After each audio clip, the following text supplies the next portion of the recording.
Buenos días, queridos y apreciados hermanos. Estamos nuevamente por este medio para tener el repaso de lección. Queremos que usted nos acompañe. Estamos dispuestos a avanzar para la honra y gloria de Dios. Roymer. Amén, amén, claro que sí. Un saludo para todos los que nos ven. Qué bueno estar de nuevo con ustedes aquí presentando las verdades bíblicas, ¿cierto? Cierto. Estamos en el repaso de lección número 7, o la lección número 7, ¿cierto? Sí.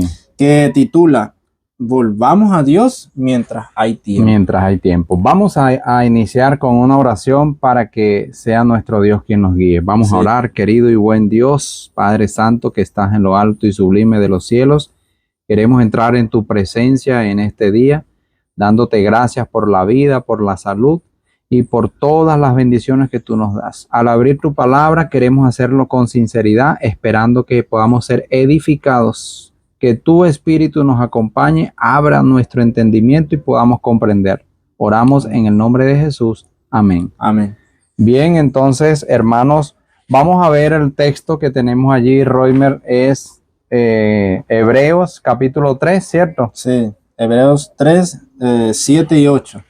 Ok, ¿lo tienes ahí?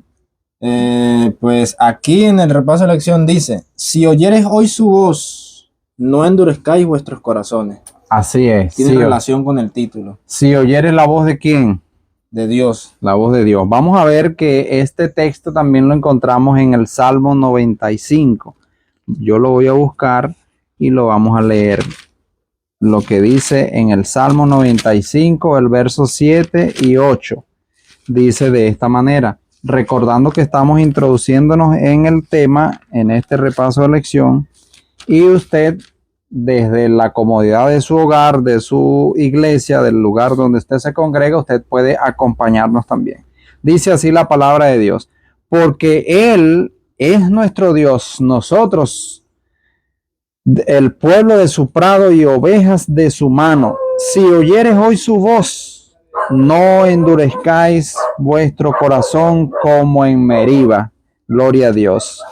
Entonces, el apóstol Pablo está repitiendo este salmo, el Salmo 95 y el verso 7 y 8. Dice el libro de Hebreos, como ya Roy me lo mencionó, el capítulo 3, verso 7. Por lo cual, como dice el Espíritu Santo, es decir, Dios a través de su Espíritu está hablando. Si oyeres hoy su voz, no endurezcáis vuestros corazones, como en la provocación en el día de la tentación en el desierto, donde me tentaron vuestros padres, me probaron, vieron mis obras durante 40 años, a causa de lo cual me disgusté con esta generación y dije, siempre andan vagando en su corazón y no han conocido mis caminos. Por tanto, juré en mi ira, no entrarán en mi reposo. Es lo que dice el libro de Hebreos, capítulo 3. Eso es como una referencia, perdón que te interrumpa allí, es una referencia al pueblo judío de aquel entonces, ¿no? Al pueblo hebreo, sí, correcto. Y hoy en día, pues, es unas palabras que se nos repiten a nosotros. Es como que si se nos estuviera amonestando, ¿sí? De que si oímos hoy la voz de Dios, no endurezcamos nuestros corazones. Es correcto. Entonces, siempre Dios está hablando a nuestros corazones, está hablándonos allí a través de su Espíritu. Miren cómo dice, abrimos un paréntesis, porque se me viene a la mente este texto que está en Apocalipsis, el capítulo número 3. Dice así, hablando de esta voz, dice 3 y el verso 20, dice, he aquí yo estoy a la puerta. Jesús, el Espíritu de Cristo, está a la puerta de nuestro corazón y llama. Y si alguno oye la voz, no endurezcáis vuestros corazones. Si alguno oye y abre la puerta, ¿quién va a entrar? ¿Quién va a entrar a nuestra vida, a nuestro corazón? Cristo. Dios el Padre quiere entrar en nuestras vidas a través de Cristo. Si nosotros guardamos los mandamientos de Dios, el Padre y el Hijo vienen a morar, a vivir en nuestra vida. Entonces, quiere decir esto, permíteme ahí yo aportar, quiere decir esto que el llamado de Dios tiene que ser meramente emocional, porque está hablando del corazón. No, no es emocional. Siempre desde que hemos tenido el entendimiento, gracias a Dios, de cómo actúa Dios en nuestras vidas, no es a través de la emoción, no es a través de un sentimiento, porque el evangelio no está basado en sentimientos, no, Señor. El Señor nos llama a una relación viva, una relación personal, no basada en emociones, no basada en formalismo. ¿Ok? Ok, claro. ¿Qué más puedes comentar allí acerca de este llamado que Dios nos hace? Fíjate, ¿vas a decir algo? Pues se me viene a la mente es cuando el eunuco iba por el camino, ¿no? Eso está en Hechos de los Apóstoles, y él iba estudiando, ¿sí? Venía como de un culto, de una fiesta, ¿no? Venía de Jerusalén. Sí, y él estaba leyendo, pero no entendía, y vino, ¿verdad? Vino el que Dios mandó, el apóstol que Dios mandó, Felipe. ¿sí? Vino y le dijo, ¿entiendes lo que estás leyendo? Y le dijo, no. Así que Felipe le explicó, dirigido por el Espíritu de Dios, él entendió, y por el entendimiento fue que se bautizó, ¿cierto? Correcto. Y eso podemos decir que era como un llamado del Espíritu Santo al corazón del eunuco. Lo Así podemos es. decir de esa Pero manera. fíjate entonces el proceso. Dios nos llama. ¿Por qué Dios nos llama? Porque Él quiere y anhela darnos su espíritu, darnos la salvación, y Él nos llama. Si oímos su voz, no endurezcamos vuestro corazón, porque el Señor quiere darnos, producir en nuestra vida el arrepentimiento. Así que su plan, el plan de Dios es darnos el arrepentimiento y que nosotros procedamos, respondamos de manera positiva a ese llamamiento para que nosotros nos coloquemos a los pies de Cristo para ser enseñados, para ser amonestados, para ser guiados hacia toda la verdad. De esta manera, el Señor nos está diciendo, arrepiéntanse antes que sea demasiado tarde. Dios quiere que le busquemos hoy, que podemos hallarle. Ahora que hay tiempo de gracia, tiempo de misericordia, mañana puede ser tarde. Claro que sí. Y aquí el estudio nos dice que una persona por quien Dios ha hecho tanto, un hombre o nosotros, cuando nos damos cuenta de todo lo que Dios ha hecho por nosotros, nosotros deberíamos recapacitar, tomar en cuenta esto y ser lo más santos posible, lo más que podamos nosotros, y poco a poco ir santificándonos aún más, acercándonos más a Dios, porque es lo mismo que pasaba con el pueblo de Israel. El pueblo de Israel era tan fuertemente protegido por Dios que ellos no tenían que hacer nada, sino que seguir las instrucciones de Dios. Y aún así se separaron de Dios, lo desobedecieron, blasfemaron contra Dios, no tuvieron en cuenta todos los milagros que Dios había hecho por ese pueblo, ¿no? Correcto. Entonces, Bueno, ¿avanzamos? de esta manera sí pasamos al día domingo. ¿Cómo se titula, Roy? ¿Me puedes Un ver allí? carácter como el de Cristo. Un carácter como el de Cristo. Pregunto, ¿tenemos ya nosotros un carácter como el de Cristo o nos falta? Nos falta todavía. Nos falta todavía, gloria a Dios. Como quisiéramos tener ese carácter precioso, pero nos falta. ¿Cuándo será que estaremos listos? No lo sabemos, pero el que empezó la buena obra en nosotros, ¿qué va a pasar? La va a terminar. Y ese es nuestro anhelo y nuestro deseo.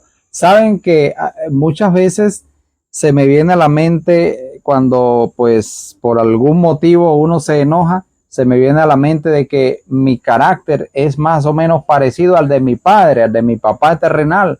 Y yo digo, no quiero parecerme a mi papá terrenal, quiero parecerme a Cristo. Y bueno, allí va esa lucha, allí va esa batalla, y el Señor, tengo seguridad de que el Señor que empezó esa buena obra en mí, en nosotros, la va a terminar. Amén. Y esa debe ser la esperanza de cada uno de los hermanos que nos están viendo, de los hermanos que están compartiendo este precioso evangelio. Bien, vamos a ver ahora en el día domingo un carácter como el de Cristo. ¿A qué se nos insta en la palabra de Dios? Y al hacerlo, ¿a quién estaríamos imitando? Vamos a ver en el libro de Colosenses, lo tienes allí, ¿sí? El capítulo 3 y el verso 12 y 13. Léelo para ver. Dice, vestidos pues como escogidos de Dios, santos y amados, de entrañable misericordia, de benignidad, de humildad, de mansedumbre, de paciencia, soportando unos a otros y perdonándoos unos a otros, si alguno tuviere queja contra otro, de la manera que Cristo os perdonó, y así también hacedlo vosotros. Y lo que nos está diciendo es que primero que seamos, vamos a leer aquí otra vez donde nos dice que seamos santos, misericordiosos, benignos, humildes, mansos, y después nos dice que seamos como Cristo, que era perdonador o que perdonaba a los que lo ofendían. Correcto. Aún Cristo, nuestro amado Salvador, colgado de la cruz, decía, Padre, perdónales porque no saben lo que hacen. Sí. Aún allí, aún en su lecho de muerto, aún allí colgando en la cruz, él pedía misericordia por aquellas personas que estaban allí burlándose y que le habían crucificado. Tan ciertamente como nos exaltemos a nosotros mismos, ¿verdad? Dios nos humillará en alguna forma muy penosa para que la naturaleza humana sea transformada. Dios dice en su palabra que Él al humilde lo exalta, pero al exaltado lo humilla. Lo humilla, sí. Y no es que debemos nosotros tener en nuestra mente que no es que Dios sea malo. No, Él cuando nos humilla es porque está haciendo esa obra de purificación, esa obra de misericordia en nuestras vidas. Es porque está tratando con nosotros, porque de la manera como nosotros estamos, así como estamos orgullosos, vanidosos, con una arrogancia, de esa manera no podemos entrar al reino de los cielos. Tenemos que hacernos como niños dispuestos a aprender de nuestro amado Maestro. Sí, Señor. Así es, claro que sí. Entonces, aquí en este estudio, la sierva del Señor nos insta a que durante las horas de la noche nosotros nos comuniquemos con Dios, que podamos nosotros dirigir nuestra mente a Dios para que las cosas que hagan las demás personas no nos afecten, para que no nos dañe nuestra espiritualidad, sino que más bien nosotros, cuando vengan a nosotros con esas malas actitudes, esas malas acciones, cuando alguien quiera estropear nuestra santidad, nosotros sepamos responder, nosotros no nos dejemos engañar o no nos dejemos llevar por esas malas actitudes que las personas tienen, sino que más bien nosotros sigamos avanzando. Es lo que más o menos nos viene diciendo un poco este repaso de lección aquí, pero vamos a ir avanzando al día lunes, ¿sí? Correcto. Que titula El trato entre los hermanos. Sí, y la pregunta que se nos hace allí es, ¿cuál es la enseñanza de Jesús en relación al trato que deberíamos dispensarnos unos a otros? ¿Cuál es esa enseñanza? Vamos a verlo en Mateo 23 y el verso 8. Sí, y dice así: pero vosotros no queráis que os llamen rabí, porque uno es vuestro maestro, el Cristo, y todos vosotros sois hermanos. Entonces Amén. Yo creo que ahí dice cuál es el trato, ¿no? De que todos somos hermanos. Correcto. Entonces, queridos hermanos, siendo que somos hermanos porque estamos en este camino, porque el mismo que me llamó a mí es el mismo que llamó a Roymer para esta obra maravillosa y es el mismo que llamó a cada uno de nuestros hermanos en diferentes partes del mundo.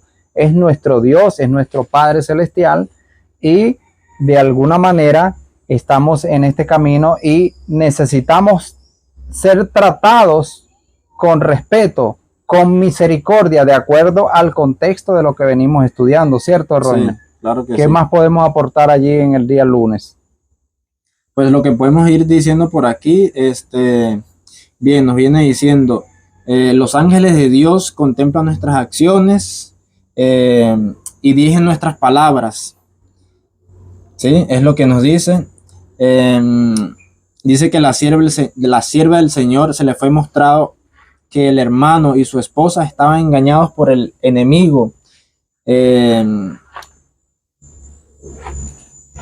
habían llegado a caer presas de las tentaciones del enemigo y estaban engañados a sí mismos para su propio daño. Entonces nos damos cuenta de que el enemigo engaña a las personas de esa manera para que caigan presas de su engaño, ¿no? Claro, en respecto a lo que estamos estudiando, de que debemos ser misericordiosos con nuestros hermanos, debemos ayudar en lo que más podamos, pero muchas veces el enemigo mete su mano para que nuestro trato con los hermanos sea diferente. ¿En qué sentido? Por ejemplo, si un hermano que no está bien convertido llega a tomar algo que te pertenece a ti, bien sea un teléfono, bien sea algún objeto material, y nosotros nos enteramos que fue ese hermano que se lo llevó, ¿cómo debe ser nuestro trato hacia esa persona? Ahí es donde debe estar nuestra madurez espiritual para tratar a esa persona que cometió un robo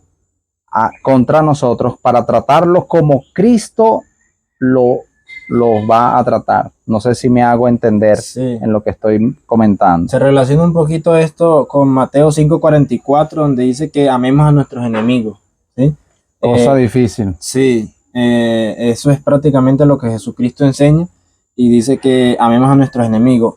Y en ocasiones, pues, los mismos hermanos son los enemigos. Son los enemigos son los de la misma casa. Y eso es algo un poco difícil de sobrellevar. Necesitamos, ¿qué necesitamos? Del Espíritu de Cristo. Necesitamos más oración. Necesitamos más estudio de la palabra para poder llegar a esa plenitud, para poder tener el carácter de Cristo. De lo contrario, no lo vamos a lograr. Vamos a avanzar ahora al día martes. Sí, que titula Lo que también abarca desarrollar un carácter santo. ¿Sí? Parte 1. Exactamente. Entonces dice, ¿qué mandamiento dio Jesús y qué tiene que ver con el trato interpersonal? Entonces vamos a leer el texto bíblico que se nos dice ahí, que es Juan 13. Vamos a buscarlo. Exactamente, Juan 13:34 y leemos. ¿Lo tienes ubicado? Sí. Un mandamiento nuevo os doy, dice Juan 13:34. Dice, un mandamiento nuevo os doy, que os améis unos a otros, como yo os he amado, que también os améis unos a otros. En esto conocerán todos que sois mis discípulos, si tuviereis amor los unos por los otros. Así es, más o menos lo que estábamos hablando, ¿cierto? Lo que nos viene diciendo el repaso de lección. Y nos dice aquí de que hay algunos que albergan un espíritu de envidia y de odio contra sus hermanos, y a eso lo llaman espíritu de Dios. Tremendo, ¿no? Tremendo. ¿Sí? Es importante, vamos a volverlo a leer, léelo nuevamente. Hay algunos que albergan un espíritu de envidia y de odio contra sus hermanos, y a eso lo llaman espíritu de Dios. Lo que entiendo yo es que están como engañados, porque al mismo tiempo que sienten un espíritu de envidia contra su hermano, pretenden alabar a Dios de esa manera, ¿sí? Y de esa manera ellos creen que tienen el espíritu de Dios, pero es algo contrario, es algo que no está en la Biblia. Ahora, fíjate algo, voy a hacer una pregunta acá. Esto debiéramos nosotros aplicarlo solo con nuestros hermanos de la misma fe o también con nuestro prójimo. Con todos, sí. Con todos, correcto, con todos debiéramos amarnos unos a otros, y en esto conocerán todos que sois mis discípulos, si tuvieres amor los unos por los otros. En eso van a saber que nosotros hemos pasado tiempo con Jesús. Las personas se van a dar cuenta, queridos hermanos, que nosotros hemos caminado con Jesús en este mundo. En este mundo nosotros vamos a marcar la diferencia, porque mientras alguien toma de lo tuyo, te roba, y las personas responden con odio, responden con violencia, nosotros debemos responder como debiera responder Cristo. De esa manera las personas van a saber que hemos pasado tiempo con Jesús. Así es. Entonces, fíjate cómo dice aquí, dice, hay quienes van de un lado a otro, llevando chismes, acusando y condenando. Es interesante como dice, ¿no? Porque cuando dice acusando y condenando, hoy en día las personas, fíjate como dicen cuando uno les menciona el pecado, no me juzgues, ¿sí? Dicen así. Y prácticamente ellos relacionan de que señalar el pecado o decir el pecado del que está haciendo el hermano es juzgarlo. Sí. Pero recordemos que en la Biblia, Dios siempre mandaba a un profeta a su pueblo para amonestarlo porque estaba en pecado. Hay que tener en cuenta esto, porque cuando una persona está en pecado y alguien más le dice que está haciendo las cosas mal, tiene que recapacitar, tiene que reconocer y aceptar y escuchar el llamado que Dios le está haciendo. No endurecer el corazón, porque las personas endurecen el corazón, no aceptan la reprensión, sino que creen que están bien de esa manera y que a alguien que viene entonces no puede reprenderlos, y más bien lo que hacen es decir, pero no miras la viga que hay en tu ojo. Las personas empiezan con un espíritu de rechazar lo que se le está diciendo. Sí, porque es que normalmente se confunden lo que es la reprensión del pecado, se confunde con no me juzgues. Las personas piensan que le estamos juzgando, que se está siendo juzgada, pero no, se está corrigiendo el pecado. Sé que vas a continuar allí vas a decir algo ahí porque tengo algo importante que leer aquí. No, lee tú. Respecto a este día. Fíjense lo que dice. A los que cometen errores hay que tratarlos en armonía con las directivas dadas en la palabra de Dios. Hermanos, si alguno fuere sorprendido en alguna falta, nosotros que somos espirituales debemos restaurarle con espíritu de mansedumbre, considerándonos a nosotros mismos, no sea que también seamos tentados. Esto está registrado en Gálatas, el capítulo 6. Pero no debe dejarse sin corregir el error, el pecado. De manera que el que cometió tal acto debe ser restaurado, no sacado, no echado, sino restaurado para la honra y gloria de Dios. Así es, claro que sí. Entonces, debe reprobarse el mal en forma clara y fiel. Pero el que realiza esta obra debe primero estar seguro de que él mismo no está separado de Cristo por malas obras. Tremendo, ¿no? Por malas obras, el testimonio debe ser intachable. Por ejemplo, si hay alguien en adulterio, ¿cómo una persona que está también en adulterio puede restaurarle, puede corregirle? No. Por eso es importante, hermanos, entendiendo el contexto de lo que venimos estudiando, es importante que nosotros nos apartemos del pecado. Es importante que nosotros busquemos a Dios antes que sea demasiado tarde, ahora que pueda ser hallado. El Señor nos está llamando, ¿para qué? Para bendecirnos, para darnos su espíritu, para que podamos resistir en el día malo.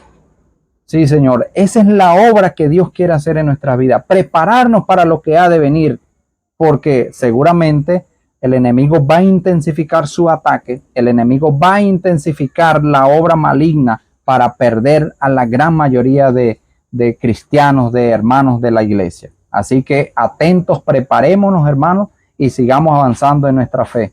Sí, claro que sí. Entonces, el día miércoles sigue tratando, ¿no?, de este tema, y dice lo que también abarca desarrollar un carácter santo, pero parte 2, ¿no? Y dice, sí. Bueno, ya habíamos leído ese texto, ¿no? Gálatas 6:1. Podemos volver a leerlo, ¿sí? Porque sí, habla bastante claro lo que estamos estudiando, ¿no? Gálatas capítulo 6, versículo 1, pero vamos a ver lo que nos pregunta, o la pregunta que hace aquí. Dice, ¿qué condición debemos tener para poder restaurar o ayudar a los demás que han caído en falta? ¿Cuál tiene que ser nuestra condición? Entonces Gálatas 6:1 dice, léelo nuevamente. Dice, hermanos, si alguno fuere sorprendido en alguna falta, vosotros que sois espirituales, restauradle con espíritu de mansedumbre, considerándote a ti mismo, no seas que tú también seas tentado. Y voy a leer el verso 2 también, dice, sobrellevad los unos las cargas de los otros y cumplid así la ley de Cristo. Amén, amén, claro que sí. ¿Qué más podemos decir aquí? Pues me viene a la mente que hay algunas personas, pues ya no son de la misma denominación adventista, ¿no? Pero hay personas que piensan que aquí o el apóstol está aboliendo la ley de Cristo, o la ley de Dios o la ley de los 10 mandamientos la está oliendo, porque de esa manera cumples la ley de Cristo, no hace falta guardar el sábado, no hace falta hacer más nada, solamente eso. ¿Y eso está bien? No, no está bien. No está bien, porque la Biblia se engrana, ¿sí? Un texto engrana con otro y no podemos nosotros agarrar esto para usarlo como una excusa y decir que no debemos guardar la ley de Dios, sino que la Biblia tiene partes que tienes que complementarla, no puedes solamente leer esto, porque si nosotros vamos a otro texto, ¿cierto? Por ejemplo, Isaías 58, donde dice, donde el mismo Dios dice que si nosotros retraemos nuestro pie de hacer nuestra voluntad en su día santo, es tremendo lo que dice ahí, ¿no? El día santo de Dios. Amén. Entonces, ¿cuándo termina esa santidad del día de Dios? Nunca termina, porque lo que Dios llama santo es santo por siempre. Entonces, teniendo un poco claro eso, un poco ahí abriendo el paréntesis, yo sé que nosotros también tenemos claro esto. Vamos a seguir viendo lo que abarca desarrollar un carácter santo. Y dice aquí la sierva del Señor, debe estar en condiciones de restaurar al que ha errado con espíritu de mansedumbre. A menos que pueda hacerlo, no debiera intentar corregir o reprobar a sus hermanos, porque originará dos males en lugar de subsanar uno. Ve el peligro que se nos advierte de que la persona que va a corregir tiene que estar en condiciones, porque si no se va a crear dos problemas. Correcto, es lo que venimos mencionando, que si una persona está en adulterio, ¿cómo puede restaurar al otro que está caído, que está en adulterio también? Por eso la preparación es importante, es vital en este tema que estamos tratando, en este repaso de lección. Queridos hermanos, yo estoy completamente seguro que nuestro Dios está siendo misericordioso con nosotros, nos está ayudando, nos está guiando, nos está diciendo que le busquemos con todo el corazón antes que sea demasiado tarde. Sí, así señor. es. Entonces, fíjate lo que dice aquí. Hay que prestar atención a lo que dicen aquí, porque a veces no tenemos ese mismo espíritu, esa misma visión, no la tenemos. Dice, sean cuidadosos los hombres acerca de cómo tratan a los que han sido comprados con la sangre de Cristo. Tremendo lo que dice, ¿no? No olviden la oración que ofreció el Salvador justamente antes de dejar a sus discípulos en aquella larga lucha en el jardín de Getsemaní. No olviden el alto valor que Cristo adjudicó a los seres humanos al adquirirlos al precio de su vida. Hay muchos que parecen estar dispuestos a herir y lastimar los corazones de los hermanos. ¿Están siguiendo el ejemplo de Cristo que Cristo les dejó? ¿Sí? ¿Dónde se encuentra en el registro del trato de Cristo con los hombres el respaldo para mostrar tan poca longanimidad y paciencia con sus hermanos? Entonces es lo que nos está diciendo, que nosotros debemos tener cuidado al nosotros querer amonestar a algún hermano que está en pecado, ¿no? Debemos tratarlo como una persona por la cual Cristo murió, ¿sí? Correcto. Como algo valioso, porque así lo ve Cristo. Ok, correcto. Entonces, para finalizar este día, debe haber una diferencia entre el que le sirve a Cristo y el que es del mundo. Y fíjense lo que dice aquí. Lo que distingue a los cristianos de los mundanos es la manifestación de la semejanza a Cristo, la que mediante su influencia pura limpia el corazón del egoísmo. Hay una diferencia entre el que le sirve a Cristo y el que le sirve al mundo. Así pasamos ahora al día jueves. ¿Cómo se titula el día jueves? Atrayendo con Cristo. Correcto. Y tenemos ahora Juan capítulo 17, verso 17. Vamos a, ya Roy me lo tiene acá, vamos a ver la pregunta. Dice, ¿cuál es la manera como podemos alcanzar a los demás que no conocen el Salvador? Juan 17, 17. Dice así, santifícalos en tu verdad, tu palabra es verdad. Pues de esa manera nosotros podemos llegar. Es la oración de Cristo por sus discípulos y por nosotros. Santifícalos, Padre, en tu verdad, ¿sí? Sí, tu palabra es verdad. Tu palabra es verdad. Es importante no descuidar la palabra de Dios, porque allí hay verdad. escudriñad las escrituras, porque en ellas os parece que está la vida eterna y son las que dan testimonio de mí, dijo Cristo. Así que en la palabra de Dios hay verdad para nosotros en este tiempo.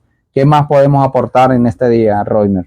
Bueno, entonces lo que nos viene diciendo aquí es que la asimilación de una ley de la naturaleza humana es una ley de la naturaleza humana, o sea, lo que nosotros miramos, ¿sí? Es lo que prácticamente nos asemejamos, ¿sí? En lo que nos espaciamos, ¿sí? Por decirlo de alguna manera. Con perseverancia inalcanzable, Satanás se esfuerza por usar esta ley establecida por Dios para hacer un poder para el bien, con el propósito de llevar adelante sus planes, tratando de combinar principios justos e injustos a fin de que por medio de esta unión el pecado pierda su apariencia ofensiva. Tremendo lo que hace. Correcto, es tremendo, porque eso exactamente es lo que está sucediendo. Vemos en nuestras iglesias, pues decimos nuestra porque nosotros somos adventistas del séptimo día, pero en las iglesias de la corporación vemos a jóvenes bailando, jóvenes cantando músicas no correctas, jóvenes de una manera terriblemente, y el enemigo hace creer a esta generación de que eso es inofensivo, de que Dios no se ofende por esta actitud, por este cambio tan radical en la forma de pensar de nuestros jóvenes, de nuestros líderes, porque si los líderes han quedado callados ante esta ola de engaño que está entrando a la iglesia, que ya entró, si un líder guarda silencio, es tan culpable como el que está bailando y brincando en los púlpitos, en las iglesias, de una manera terrible. Es para llamar nuestra atención, porque ciertamente, hermanos, en medio de esta apostasía, en medio de todo este desastre, Dios tiene un pueblo remanente y es amén, es motivo de decir amén, gloria a Dios. Sí. Dios tiene un pueblo que no ha doblado sus rodillas ante Baal. Dios tiene pueblo allí. Dios tiene pueblo que está preparándose para amonestar, para dar el fuerte clamor en este último tiempo. Así Señor. Es. Entonces, fíjate cómo trabaja el enemigo. Dice, mezcla la paja con el trigo. Los justos deberán asociarse con los malvados solamente para restaurar los principios de verdad que han sido casi completamente anulados. O sea, lo que nos está diciendo es que los justos deben acercarse hacia las personas que son del mundo para predicarles, para hacerles saber que está mal, porque las personas están tan cegadas que no se dan cuenta de lo que está mal, ¿sí? Es lo que nos viene diciendo y es importante nosotros tener esto en cuenta, claro que sí. Entonces, pasamos al siguiente día. Sí, vamos a pasar al siguiente día. El día viernes, ya vamos finalizando y este día se titula La verdadera santificación. ¿Por qué? Porque hay una santificación falsa, basada en las emociones, en una cantidad de manifestaciones que no son o que no vienen de parte de Dios. La verdadera santificación tiene que ver con nuestro carácter, con nuestra mansedumbre, con nuestra manera de hablar, de vestir, de alimentarnos, etcétera, etcétera. Vamos a ver ahora cómo podríamos definir la verdadera santificación. Éxodo 13, 31, 13. Éxodo 31, 13, yo lo voy a leer, o tú lo tienes ya ahí. No, yo tengo el otro. Bien, vamos a leer enseguida. bien. Éxodo 31, 13. Dice así la palabra de Dios. Dice, tú hablarás a los hijos de Israel diciendo, en verdad vosotros guardaréis mis días de reposo, porque es señal entre mí y vosotros por vuestras generaciones, para que sepan que yo soy Jehová, que os santifico. Gloria a Dios. Amén. Hermoso, hermoso este texto. Hay un Dios que nos está santificando, nos está preparando. Santifícalos en tu verdad, tu palabra es verdad, dijo Cristo. Y yo este texto lo tomo para mí y de verdad que es gratificante. Vamos a ver ahora qué nos dice en el libro de Hechos, capítulo 20 y el verso 32. Lo tiene Royna. Dice así, y ahora, hermanos, os encomiendo a Dios y a la palabra de su gracia, que tiene poder para sobreedificaros y daros herencia con todos los santificados. La palabra de Dios es lo que nos da poder, ¿cierto? Es lo que viene diciendo. Dios nos santifica y la palabra de Dios también nos santifica. Bien, dice entonces, ¿qué es santificación genuina?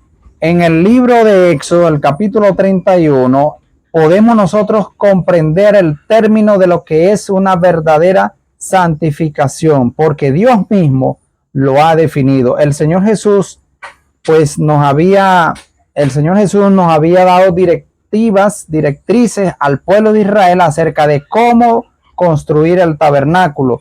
Como los hijos de Israel habían sido obligados a trabajar en sábado, el carácter sagrado de ese día no se preservó. Siendo esclavos en Egipto, habían perdido en gran medida el conocimiento del Shabbat, del sábado. Esta es la razón por la que los mandamientos de Dios fueron dados en medio de una temible grandeza sobre el monte de Sinaí. El Señor quería preservar el sábado en particular y sabía que el pueblo olvidaría el mandamiento del sábado y que en su celo el trabajador diría: esta obra es del Señor y está bajo su supervisión, por lo tanto podemos rechazar su obra sin observar el sábado. Esto, queridos hermanos, tiene un segundo cumplimiento, y en este último tiempo, cuando se apruebe una ley dominical, muchos van a repetir esto, van a decir: nuestro Dios es un Dios de misericordia, cosa que es verdad, pero en desobediencia, apreciados hermanos, en desobediencia, Dios no está dispuesto a caminar con ninguno en desobediencia. Él anhela y desea que nosotros seamos fieles en lo muy poco, para que en lo mucho también lo seamos. Cuando se apruebe una ley dominical, muchos van a decir: es que nuestro Dios es bueno y Él no me va a condenar porque yo trabaje 1 hora o 2 horas. Así que ojo con esto, hermanos. Estamos en el último tiempo de la historia de este mundo y el Señor anhela y desea prepararnos. Preparaos, preparaos, preparaos.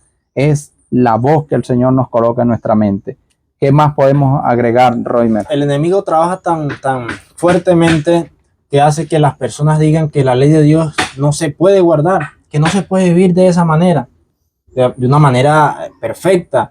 Y eso se escucha normalmente en las demás denominaciones, las denominaciones evangélicas, las personas que no son parte de la iglesia adventista, ¿sí? Y incluso también hay personas que no son parte de la iglesia adventista que guardan el Shabbat. Pero entonces es tremendo cómo esta idea de que no se puede guardar la ley de Dios está entrando incluso a la iglesia adventista, porque es el trabajo que el diablo está haciendo de que las personas, que para las personas sea imposible guardar la ley de Dios. Es tremendo esto, ¿no? Pero poco a poco el enemigo va trabajando de una manera sutil, que las personas no se den cuenta. Incluso cuando se llega a aprobar la ley dominical, las personas van a decir: bueno, pero no importa que oremos en domingo, ¿cierto? Van a decir así: no importa que oremos en domingo, pues no pasa nada, ¿sí?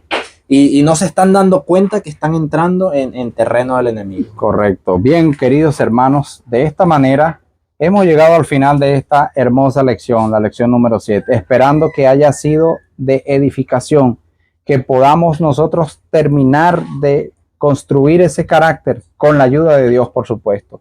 Así que muchas bendiciones.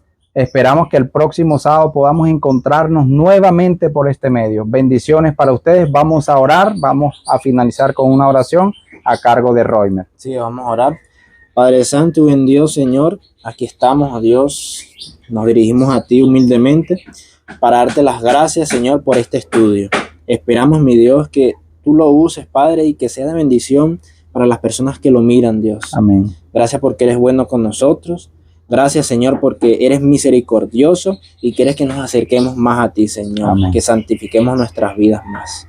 Te pedimos, por favor, que nos ayudes, Dios, y que para el próximo repaso de lección podamos estar presentes y las personas puedan también ser bendecidas por tu palabra, Dios. Amén. Porque oramos y pedimos en el nombre de Jesús. Amén. Amén. Amén. Bien, hermanos, bendiciones. Hasta luego.